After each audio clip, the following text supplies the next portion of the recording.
Bienvenue à Recrio dos Bandeirantes, à Rio de Janeiro. Aujourd'hui, c'est une connaissance du monde sur le monde qui nous entoure, l'époque dans laquelle nous vivons, et plus particulièrement la solitude que ça crée à l'intérieur de nous. Alors, j'interviens dans le cadre du temple bouddhiste à Gente da Praia, qui se trouve donc à Recrio, et où j'ai un rôle aussi de lama, le lama Tupé. Ce que je vais vous présenter aujourd'hui, alors d'abord je suis Sébastien Lièvre, pour ceux qui ne me connaissent pas. Je suis naturopathe depuis un peu plus de 20 ans et on va dire que je baigne dans le taoïsme depuis 30 ans. C'est un petit peu ma façon à moi de voir la vie et c'est sous cet angle-là que je vous le propose, en sachant que dans le temple bouddhiste, nous avons aussi une vision qui peut être indienne, que Nicolas partage. La vision bouddhiste, ça serait plus Pascal. Et voilà, c'est un temple bouddhiste qui se veut ouvert à toute confession et totalement dans la lignée Dzogchen, qui justement est de vivre dans la vie. Et quand on vit dans la vie, on accepte tout ce qui se passe autour et on essaye d'y trouver une partie de la vérité. Parce que j'insiste toujours, mais on n'a pas la vérité, on a une partie de la vérité. Et nous sommes entre amis, et aujourd'hui, je vous propose de parler du yin et du yang, mais avec je dirais un rapport à ce qui nous entoure et qui est relié aux cycles qui sont autour de nous. Ce qu'il faut bien comprendre, c'est que la vie est cycle.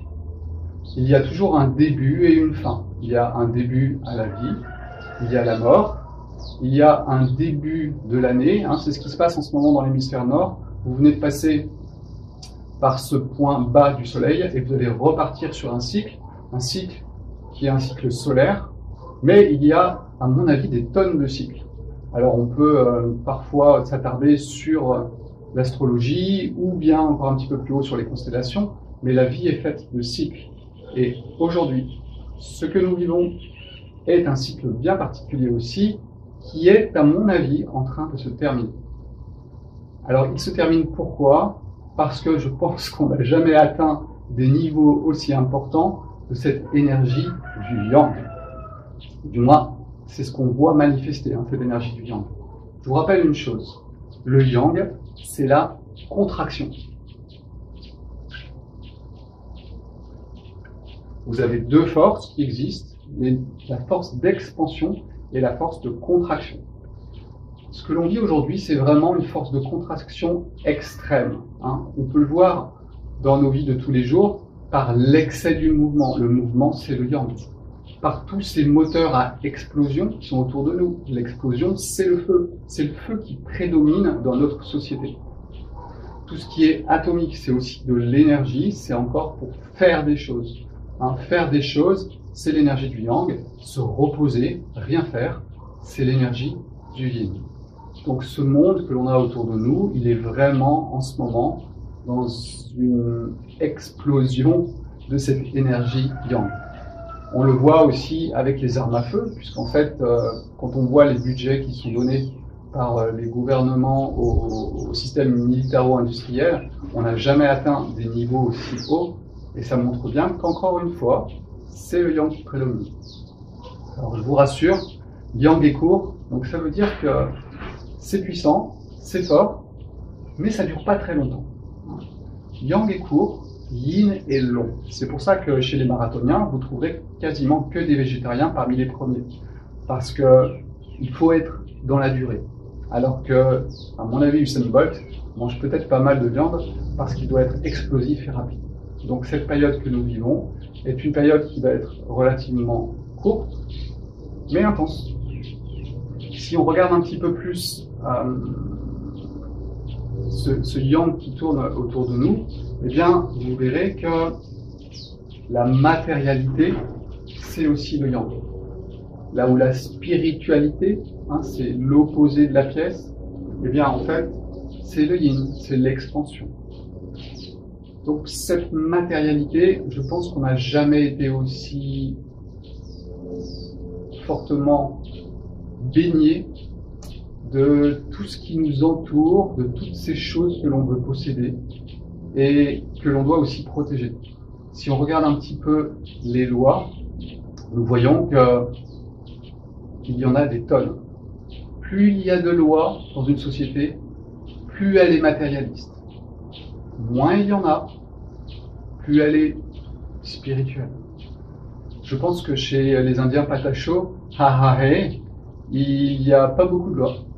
C'était vraiment un peuple qui vit beaucoup plus proche de la nature et de la spiritualité que notre monde à nous, qui est très matériel. Les possessions sont énormément présentes dans notre monde. Je possède ma voiture, je possède ma femme, je possède mes enfants, je possède mon travail. La possession, si je le fais avec mes bras, vous voyez, c'est attraper les choses et les garder. Ça, c'est l'énergie du yang. L'énergie du yin, c'est d'ouvrir les bras. Quand vous ne savez pas si c'est yin ou si c'est yang, référez-vous toujours à vos mains. Au moins, ça court-circuite le cerveau et ça vous permet d'avoir une connexion immédiate avec ce que vous voyez. Si vous voyez de l'expansion, c'est l'énergie du yin. Si vous voyez la contraction, c'est l'énergie du yang. Et on n'a jamais tenu autant aux choses qui nous entourent et on n'a jamais voulu autant frapper ce qui nous entoure et qui veut nous prendre. Donc voilà, ça c'est vraiment pour poser le monde dans lequel on vit aujourd'hui, qui est dans une hyper-activité où le moteur à explosion, on va dire, est hyper prédominant. Et même au niveau de l'alimentation, si on regarde bien, je pense qu'on n'a jamais autant élevé d'animaux pour les manger. Or, ce que je vous expliquais quand je vous parlais du physique, du yin et du yang, je vous disais que l'animal contient beaucoup d'énergie yang, là où le végétal contient beaucoup d'énergie yin. Et donc, plus vous mangez de viande, plus vous devenez yang, et plus vous serez tiré, il y a beaucoup de chances vers la matérialité. Donc, même notre alimentation a quand même basculé du côté du yang. Mais vu que la nature est parfaite, eh bien, le corps, lui, cherche toujours à retrouver des équilibres quand il est dans les extrêmes. Et c'est pour ça que si on regarde le monde autour de nous, eh bien, cette hyper-matérialité, elle est compensée par des grands yin. Ces grands yin, nous allons les trouver dans la drogue. Nous allons les trouver dans l'alcool. Nous allons les trouver dans une recherche de spiritualité.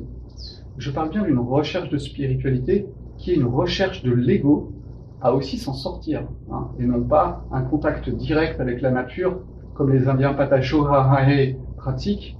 Et je parle vraiment d'une recherche de spiritualité pour échapper à la matérialité. Et nous insistons beaucoup dernièrement au niveau du temple sur le New Age et comment il est apparu. Mais il est apparu parce que le cycle lui permet d'apparaître. Les cactus n'apparaîtront pas en Amazonie. Ils apparaîtront dans un endroit chaud et sec.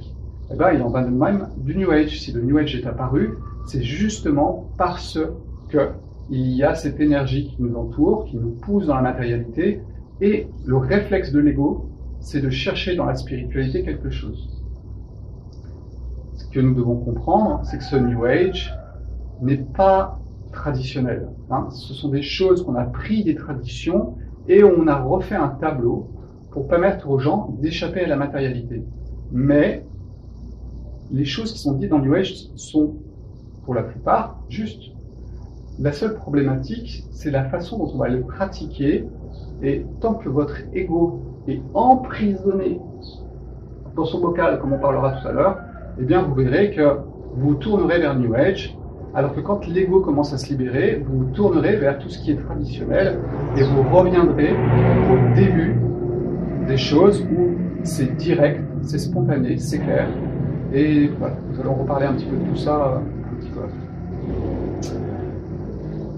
Une chose en plus qui nous montre cette histoire de plonger dans l'hyper-matérialité aujourd'hui, c'est l'importance que l'on accorde aux mémoires.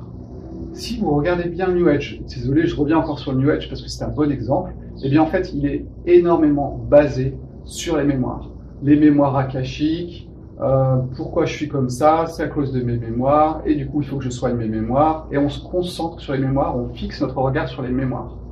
Je vais vous remettre au tableau ce que je vous ai expliqué il y a quelques jours dans la vidéo précédente. Vous avez l'homme. Cet homme vit avec, en dessous de lui, le yang. Et au-dessus de lui, le yin. Ce qui est au-dessus de lui, c'est ce que l'on appelle la métaphysique.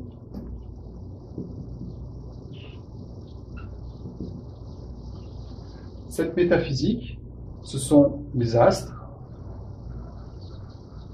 souvent que l'on va voir à l'œil nu, puisqu'en fait, les premières observations traditionnelles sont vraiment liées à ce qu'on voit à l'œil nu. Donc vous avez les astres, vous avez les constellations, et c'est tout ce qui s'intéresse un petit peu quelque part à ce qu'on appelle l'astrologie. Ensuite, vous avez l'homme qui est un petit peu au milieu, et si on descend dans le bouddhisme, on appelle ça l'inframonde.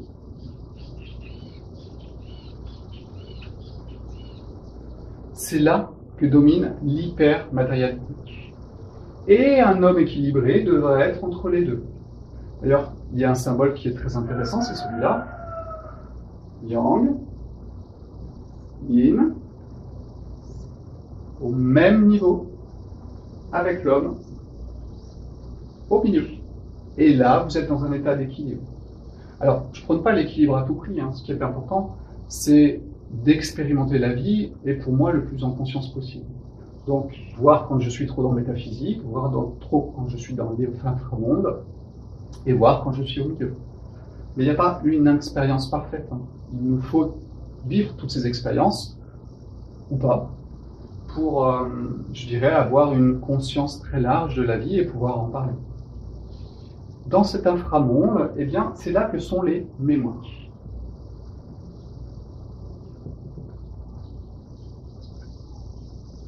Tout ce qui a été vécu de hyper matériel, qui a fait mal, bien souvent, même si dans les mémoires, il y a aussi des bons moments, mais surtout ces mémoires qui sont reliées à la difficulté, à la souffrance, et celles-là, elles sont dans l'inframonde. Vous y retrouverez aussi toutes les entités et autres choses qui traînent autour de nous et qui sont des formes de vie en décomposition. L'homme se trouve au milieu. Le but, c'est de jouer avec tout ça. On a conscience des mémoires, oui, pourquoi pas, mais on a conscience aussi de la métaphysique. Et tout le but de la gnose, qui est enseignée dans ce temple bouddhiste ici à Rio de Janeiro, c'est d'essayer de vous présenter un petit peu tout ça, parfois sous un angle indien, parfois sous un angle plus tibétain, et parfois sous un angle plus chinois, c'est-à-dire taoïste, ce que moi j'essaye de vous présenter. Plus l'être humain devient matériel, plus il va vivre dans les mémoires. Et là, vous avez deux solutions. Soit il les rejette parce que c'est trop difficile et il va occulter tout ça, soit il plonge dedans et c'est parti mon kiki pour le New Age.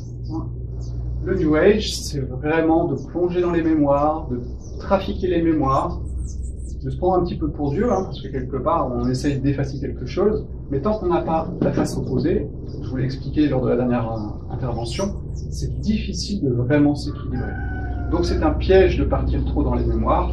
Les constellations familiales, c'est très bien, pourquoi pas.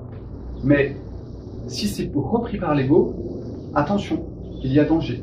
Surtout qu'à ce niveau-là, prennent beaucoup de choses qui se nourrissent de vous. On en reparlera sûrement une autre fois. Donc voilà, le principe, c'est un petit peu ça. Aujourd'hui, le cycle qui nous est proposé est quand même un cycle, surtout, je répète, dans l'hémisphère nord, qui est un cycle basé sur les mémoires et l'inframonde. Dans l'hémisphère sud, c'est un petit peu différent. Alors, vous allez me dire, oui, mais pourquoi l'hémisphère sud, pourquoi pas l'hémisphère nord, et pourquoi ce serait différent? Je vais vous répondre simplement. Observez l'eau qui s'écoule d'un lavabo si vous êtes dans l'hémisphère nord ou si vous êtes dans l'hémisphère sud. Vous avez vu? Ça ne tourne pas dans le même sens. Donc ne croyez pas que tout ce qui se passe dans l'hémisphère nord se passe dans l'hémisphère sud. L'hémisphère nord a envahi l'hémisphère sud avec son système sociétal, mais l'énergie qui est présente n'est pas exactement la même. D'ailleurs, je le ressens quand je suis ici à Rio de Janeiro. Nous sommes dans l'hémisphère sud et je peux vous dire que l'énergie n'est pas la même. Voilà. Ça s'est posé et puis ensuite on va continuer un petit peu et comprendre ce que cela crée de vivre dans l'inframonde.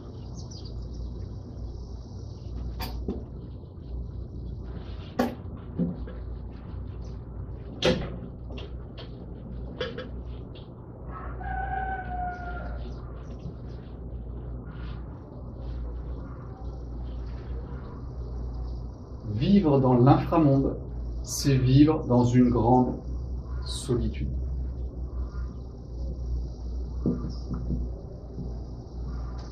Et tant que vous n'aurez pas vu, pris conscience de cette solitude dans laquelle nous vivons, plus vous aurez du mal à voir tout ce que je suis en train de vous expliquer. Parce que cette solitude me renferme sur moi-même. Et donc, je suis incapable de voir tout ce qui est autour de moi. C'est ce que je vous disais à propos du pause il y a quelques jours. C'est que tant que toutes les pièces ne sont pas sur la table, vous aurez du mal à avoir une vision large de la vie. C'est ce qu'on appelle aussi la macrobiotique, c'est une vision large de la vie. Bon, elle a été très mal comprise dans les années 70, c'est parti dans les extrêmes, mais c'était pas comme ça qu'elle avait été présentée par George Ohsawa. Et voilà, c'est bien dommage, mais c'est très humain et c'est très logique avec cette hypermatérialité dans laquelle nous vivons. Ça ne pouvait aller que vers ça. Donc, cette solitude, elle est due à quoi? Elle est due au phénomène de vivre au plus proche de l'inframonde. Cet inframonde, ce sont les mémoires. Ces mémoires, ce sont des douleurs, des souffrances et une mort psychique de l'ego. J'insiste sur cette notion de mort psychique parce qu'en fait, c'est là qu'est le centre du problème. Lorsque nous avons vécu quelque chose de très difficile, eh bien, c'est venu toucher à notre ego. Et notre ego a eu peur de mourir. Cette peur de la mort a entraîné chez lui un besoin de se protéger. Et donc, cette protection, ce repli sur soi, va avoir causé des distorsions par rapport à ce qui l'entoure. Donc, comprenez bien que l'inframonde, s'il est trop présent dans votre vie, vous avez tout ce champ mémoriel qui est autour de vous, et il imprègne votre vie. Et cela crée une grande solitude.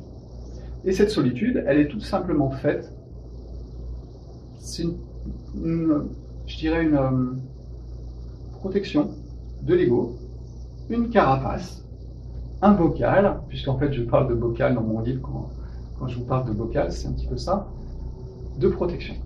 Alors, quand je vis dans un bocal, je me coupe du monde. Par contre, c'est calme dans mon bocal. Parce que c'est vrai qu'à l'extérieur, imaginez que vous prenez un bocal, que vous le mettez, je ne sais pas, peut-être dans la mer déchaînée, l'eau du bocal, s'il est stable, ça ne bouge pas trop. Par contre, la mer autour, elle bouge. Et ça fait peur. Ça fait peur à l'ego. Il n'a pas envie de re-rencontrer les traumatismes qu'il a vécus. Donc, du coup, il se met dans un bocal, l'eau est tranquille à l'intérieur, il est protégé. Ce bocal, il peut avoir plusieurs couches. Plus il est épais, et moins je vois à travers. Comprenez bien ça. Plus les couches sont épaisses, moins je vois à travers. Alors l'épaisseur des couches, elle peut être due à deux facteurs. Vraiment un traumatisme très fort. Ou bien plusieurs traumatismes que nous cumulons. Et dans ce cas-là, il y a une première couche, une deuxième couche, une troisième couche. Et du coup, ben voilà, on vit dans notre petit bocal et puis on regarde dehors, mais à travers cette paroi. Et ça crée une énorme solitude. Parce que quand on est dans le bocal, on n'est pas en connexion avec tout ce qui nous entoure. Donc, essayer de ressentir ça, c'est que vraiment, quand on rentre dans un conflit qui est à l'intérieur de nous, ou du moins quand notre ego relance tous ces systèmes de défense, eh bien, je n'arrive plus à être au contact de ce qu'il passe, de ce qu'il se passe. Dans le sens où j'ai l'habitude de vivre avec une personne qui est très instable. Et mon ego, il y a très très longtemps, a été blessé par l'instabilité. Et donc, quand je vis avec cette personne, ce que je vois, c'est souvent son instabilité. Et donc, j'ai peur. Donc, je construis dans mon bocal et je suis dans mon bocal. Et quand je regarde cette personne, ce que je vois, ce n'est pas vraiment la personne dans sa globalité. C'est juste ce que j'en vois à travers mes filtres. Et il est possible qu'un jour, je rentre fatigué du travail, et puis cette personne me dit quelques mots, et là je prends la mouche tout de suite. L'histoire, c'est que je l'ai vu à travers mes filtres, et j'ai pas compris qu'aujourd'hui, il n'y avait pas de problème. Cette personne était très stable. Et du coup, c'est moi qui démarre. Donc voilà, comprenez bien que ce bocal, son épaisseur, vous empêche de voir ce qui est. Dans le bouddhisme, on a cette nature Bouddha. Je dirais que cette nature Bouddha, c'est cette nature qui permet d'être partout, surtout en dehors du bocal. Et quand on est dans notre petit ego, eh bien en fait, on est dans le bocal. Cette nature Bouddha, eh bien vous pouvez la trouver quand vous avez la clarté sur les choses. Maintenant, vous avez compris que la clarté, ça vous permet de tout voir. Et vous voyez clair, pas à travers une paroi. Ça permet énormément de compassion. C'est-à-dire que vous n'êtes pas dans votre bocal, donc vous pouvez aller dans le bocal des autres, vous pouvez vous promener partout, il n'y a pas de problème. Vous pouvez comprendre l'autre. C'est aussi la confiance. Parce qu'une fois que vous comprenez comment le monde fonctionne, vous avez compris que ce ne sont que des interactions, des cycles, que c'est la vie qui dirige quand même beaucoup ça et pas beaucoup votre ego, et ça crée une confiance. Ne cherchez pas la confiance, c'est une confiance qui va arriver alors que vous ne l'attendez pas. Toutes ces natures Bouddha, ce sont des natures qui sont spontanées. Si vous recherchez la confiance, si vous recherchez la clarté, si vous recherchez la compassion, vous vous plantez. Parce que c'est spontané. Ça arrive tout seul. Pas besoin de technique. Par contre, ça demande un état bien particulier. Et cet état, votre ego, il va vous empêcher quand même d'y aller. J'ai parlé de la confiance, j'ai parlé de la compassion, j'ai parlé de la clarté, et on peut parler aussi d'équanimité. L'équanimité, c'est quoi? Il se passe quelque chose autour de moi, je vois avec clarté, je comprends ce que dit l'autre, et du coup, ça ne déclenche pas en moi un système de protection de l'ego. Donc, je reste au niveau émotionnel relativement stable. Je vais être un petit peu touché, je dis pas, parce que quand on voit un enfant qui est dans la rue et qui n'a rien à manger, c'est pas forcément si facile à regarder pour mon ego. Mais par contre, si ma nature Bouddha est présente, eh bien, je peux regarder ça sans qu'il y ait ces émotions qui montent, puissantes, et donc c'est ce qu'on appelle l'équanimité. Et puis, il y a aussi cette notion d'omniprésence. Cette omniprésence, dans la nature Bouddha, c'est en fait de se mettre en connexion directe avec chaque chose qui est autour de vous. Vous ne passez pas par le mental, vous ne réfléchissez pas, c'est spontané, vous voyez ce qui est. Alors peut-être que les Indiens Patachos, lorsqu'ils présentent, c'est un petit peu des connexions directes qu'ils ont avec les plantes, et ils arrivent à en sortir les propriétés positives, négatives, en ressenti direct. Et non pas en ayant fait des analyses chimiques de la plante, en ayant trouvé telle molécule, etc. Ils ne passent pas par ça. C'est direct, spontané. C'est ce qu'on appelle la conscience omniprésente. Voilà, toutes ces qualités que je viens de vous donner, eh bien, c'est quand vous êtes en dehors du bocal. Et puis quand vous êtes à l'intérieur du bocal, eh bien, vous allez développer des pathologies. La paranoïa, voir une chose alors que c'est pas la chose, un grand manque de confiance, de la peur, des émotions fortes. Voilà, c'est très intéressant. Et le but, je vous rappelle, dans le yin et dans le yang, il n'y a pas de bien et il n'y a pas de mal. Par contre, essayons de voir ce qui est, pour ce qu'il est. Et puis si on accepte de commencer à poser toutes les pièces du puzzle sur la table, eh bien, croyez-moi, spontanément, il y a des choses qui se passent. Et ça, c'est vraiment important. C'est cette confiance que vous devez avoir. Si vous ne l'avez pas, vous avez deux solutions. Soit vous allez dans la nature et elle vous la donne gratuitement. Soit vous vous rapprochez d'une personne que l'on dit un maître, mais qui n'a rien d'un maître. Il est juste une personne qui a cette conscience. Et du coup, il arrive, de par son énergie, à vous emmener vers cette conscience.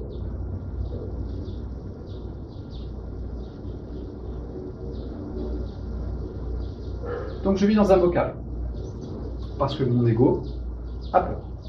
Vous verrez que ce bocal, vous en trouverez les contours quand vous êtes fatigué. Quand vous êtes dans un système hormonal qui est avec des hauts et des bas, une grande instabilité. Vous le verrez, voilà, dès que votre énergie baisse, quelque part, vous baissez en énergie, vous vous rapprochez. Je suis désolé, mais je vais dire le mot mort, puisque quand on a zéro énergie, on est mort. Et donc, en fait, quelque part, ça vient se faire sonner une petite sonnette dans votre ego, dans votre tête, par rapport à la mort. Et du coup, l'ego se met en mouvement, et il ne veut surtout pas aller vers ça, et il va faire ressortir les systèmes de défense qu'il a mis en place. Tout ça parce que vous êtes fatigué, vous avez des perturbations hormonales importantes. Et voilà, la fatigue physique entraîne ce genre de choses. Donc, remerciez la fatigue physique. Les filles, remerciez ces moments quand vous approchez de vos règles, parce que justement, ça vous donne des informations sur ce qui se passe autour de vous et la façon dont ça vous touche. Donc, prenez ça comme des choses positives et non pas comme des choses négatives. C'est juste un changement de vision et vous verrez que c'est très intéressant. On a deux réactions quand on est dans notre bocal. C'est soit on veut détruire le bocal de l'autre, soit on se réfugie dans notre bocal encore plus. Donc c'est pour ça qu'il y a deux actions qui existent aujourd'hui, une yin et une yang. L'action de la lutte contre, c'est pour ça qu'on a des armées, c'est pour ça qu'on a des lois, ou plutôt des armées on va dire. La lutte contre, c'est les armées, et puis la protection de soi, ce serait plutôt les lois. C'est un petit peu comme ça qu'on peut le voir. Un côté yin, un côté yang. Donc plus une société a des militaires et a des lois, plus vous êtes sûr qu'elle vit dans un système où l'ego est très très très puissant. Et c'est une histoire de cycle. Nous sommes dans un cycle qui correspond à cela. Nous changerons quand nous changerons, parce que de toute façon, je ne sais pas. Et nous verrons bien ce qui s'y passe. Par contre, observons ce qui se passe autour de nous, parce que ça, c'est une partie de la vérité. Et ne partons pas dans des cogitations ou des théories où nous risquons de nous perdre. Vivre dans un bocal, c'est bien, ça nous protège, mais on s'y sent quand même très seul. Donc là, ce qu'on va faire, c'est que on va y mettre des choses. Ces choses, ce sont vos cacahuètes. C'est ce à quoi vous tenez. Parce que quand on vit dans cette grande solitude, on se sent vraiment en dehors de la vie. Et donc, il faut mettre quelque chose à l'intérieur qui nous fait croire que on possède la vie. Et toutes ces possessions, qui sont votre conjoint, vos enfants, votre voiture, votre travail, il n'y a pas 50 trucs, parce que généralement, on a fait un peu le tour. Ça peut être la famille aussi, en général. Eh bien, ces cacahuètes vous font exister, parce qu'en fait, elles vous donnent un rôle. Votre travail vous donne un rôle. Votre voiture vous donne un statut social. Votre épouse vous reconnaît dans vos qualités. Et puis vos enfants, vous voulez être à travers eux, puisqu'en fait souvent ils vous ressemblent, et quelque part vous ne vous sentez pas tout seul, parce qu'ils sont comme vous. Et puis au moins, tout ça fonctionne sans vous faire peur. Et c'est là qu'on va aller dans cette notion de groupe. J'ai la sensation qu'il n'y a jamais eu autant de groupes qu'aujourd'hui. les groupes Facebook, les groupes Tupperware, les groupes politiques, les groupes religieux, les groupes sportifs, les groupes spirituels. Si vous observez un petit peu autour de vous, vous allez vous rendre compte que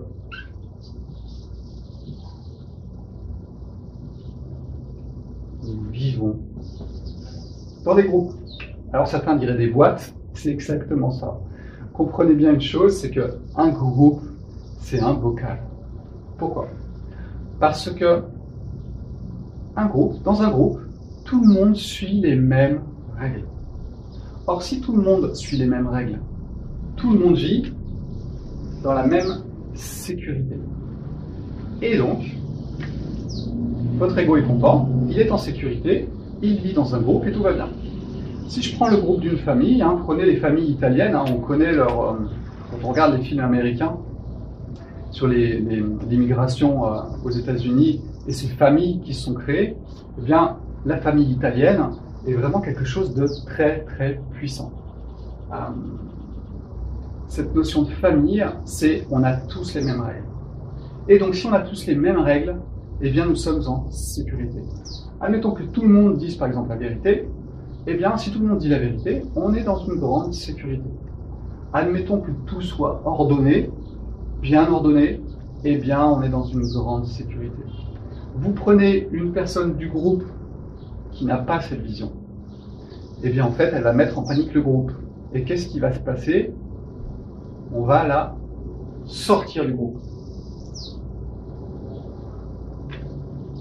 C'est ce qui arrive dans de nombreuses familles catholiques ou autres. Quand une personne pense différemment, eh bien on la sort du groupe parce que ça met en péril le groupe. Donc tous ces groupes existent. Le nationalisme, dont parle beaucoup Pascal, c'est aussi une notion de groupe. On est arrivé dans un extrême groupe. Ce que j'ai beaucoup aimé avec les Indiens Patacho Herae, c'était vraiment cette notion de peuple. En fait, ils ont la notion, je dirais, d'un mode de fonctionnement et non pas d'un système qui protège. Et quand ils m'ont demandé de quel peuple j'étais, j'ai répondu français. Mais il y a un truc qui collait pas et on revient vraiment dans cette histoire de nationalisme. Aujourd'hui, quand je dis français, j'ai l'impression de toucher à un truc nationaliste. Et je suis désolé, mais on devrait parler de civilisation, on devrait parler de société ou de peuple. Mais c'est vrai que cette histoire de nation nous montre à quel point nous vivons dans le yang et dans une grande solitude. Donc voilà, ce groupe, il existe et surtout, il est là pour vous protéger. J'ai fait un petit peu le tour de ce que je voulais vous dire aujourd'hui. Nous vivons dans un bocal pour nous protéger. Nous vivons avec des cacahuètes, parce que ces cacahuètes, elles nous permettent de ne pas être tout seul. Elles nous permettent d'avoir un rendu de ce que l'on est, parce que quand on vit en solitude, croyez-moi, on n'est pas vraiment dans la vie. Et puis, eh bien, on va faire partie de groupes qui nous permettent de nous sentir protégés. Et c'est un petit peu comme ça que fonctionne le monde aujourd'hui. Les changements sont en cours. Je vous rappelle que le yang est court.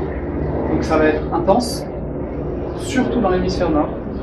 Et ça ne va pas durer trop longtemps. Ça compte quand même en termes d'années. Mais laissons le yang et ceux qui le pratiquent le plus. Là, je vous laisse regarder les vidéos de Pascal sur ce qui est ces deux peuples qui dirigent un petit peu la planète en ce moment. Et il vous expliquera beaucoup mieux que moi d'où ils viennent, qu'est-ce qu'ils ont. Et voilà, ils font partie du cycle. Ils sont là pour emmener tout le monde dans le yang. Et puis, n'oubliez pas une chose, c'est que plus grand la face, plus grand le dos. C'est-à-dire que plus cette matérialité est importante, plus il y a une spiritualité qui a pris aussi de la puissance. Et c'est pour ça un petit peu que je dirais que le but de notre temple, c'est vraiment d'essayer de partager ça. C'est que derrière cette hyper-matérialité, il y a aussi une hyper-spiritualité qui est possible. Et aujourd'hui, on peut vraiment la toucher de façon très puissante. Et c'est ce qui va se passer, c'est qu'en fait, en allant dans l'extrême yang, pour ceux qui vont rester, je dirais, collés à l'ego, eh bien en fait, ça va aller à l'extrême pour finir par exploser et retrouver peut-être autre chose. Mais ça, on n'en sait rien. Moi, je vous parle juste de ce qui est autour de moi. Le taoïsme, c'est ça, c'est observer ce qui est autour de nous, le comprendre le plus simplement possible. C'est pour ça que je ne parle que de yin et de yang. Bien sûr qu'il y a les 5 éléments, ça existe, je vous en parlerai une autre fois, mais ce ne sont que les couleurs de ces deux énergies qui animent chaque chose. Je vous propose de vous accompagner dans ce genre de vision. Ce n'est pas une thérapie en soi, parce que pour moi, nous ne devons pas avoir un but à atteindre, mais plus tendre vers quelque chose. Donc, nous ne sommes pas là pour soigner, nous sommes là pour éveiller, pour ouvrir. Et s'il y a besoin de thérapeutes spécifiques, ok, ça existe, c'est très bien, on pourra s'en servir, mais ce que je vous propose moi, c'est d'aller vers un éveil à tout ça. Et vous verrez, il se passe des choses spontanément. C'est ça la magie de la vie. Hein. Si j'ai appelé mon site internet Avida Magica, c'est vraiment pour comprendre cette magie de la vie, où quand on pose toutes les pièces du puzzle, eh ben, il se passe des choses en nous, et on ne cherche rien, et on n'utilise aucune technique. Et c'est ça la magie du yin et du yang, du Tao qui a donné naissance à ces deux forces, et qui ont créé toutes les choses. Donc, bienvenue dans le monde du taoïsme, un monde de simplicité, et un monde où on peut... Alors c'est une religion et pas une religion. Ça peut devenir une religion si on dit que c'est Tao qui a créé la polarisation et ça crée toutes les choses. Donc dans ce cadre-là, c'est une religion. Mais ça peut être aussi une philosophie dans le sens où je vois la vie, je l'intègre en moi et ensuite il se passe quelque chose de spontané et non pas une poursuite d'une religion ou d'un système quelconque qui vous ramène dans un groupe qui rassure votre ego. Méfiez-vous quand votre ego vous dirige vers un but. Si vous avez un but, méfiez-vous. Essayez plutôt d'observer ce qui se passe autour de vous, sans but, et voyez comment l'ordre apparaît alors que vous ne l'avez pas cherché. Voilà, j'ai fini pour aujourd'hui, un petit peu plus détendu que les autres fois, je commence à m'habituer un petit peu à la caméra. Je vous souhaite une excellente journée dans cette belle vie qui est autour de nous, parce que le mal et le bien, c'est que votre ego qui vous le montre. Votre nature Bouddha vous montre les choses totalement sous un angle différent. Voilà, ciao ciao, à la prochaine, portez-vous bien, et voilà, n'hésitez pas à me contacter si vous avez besoin. N'hésitez pas à aller voir les chaînes du Temple parce que il va vous être présenté d'autres façons de voir les choses. Et je dirais que on a tous une vibration spécifique et on est au diapason d'une chose ou d'une autre. Donc certains iront vers le bouddhisme, certains iront vers le taoïsme, d'autres iront vers l'hindouisme. Il n'y a pas, ou le catholicisme, hein, je ne rejette pas du tout les religions occidentales, les musulmans, les catholiques ou les juifs. Tout ça, c'est la même chose à la base. Et tout le monde se rejoint, et tout le monde se rejoint dans notre temple, puisqu'en fait, nous proposons de pratiquer toutes ces religions avec quand même le bouddhisme en point de départ. Voilà, portez-vous bien, à bientôt.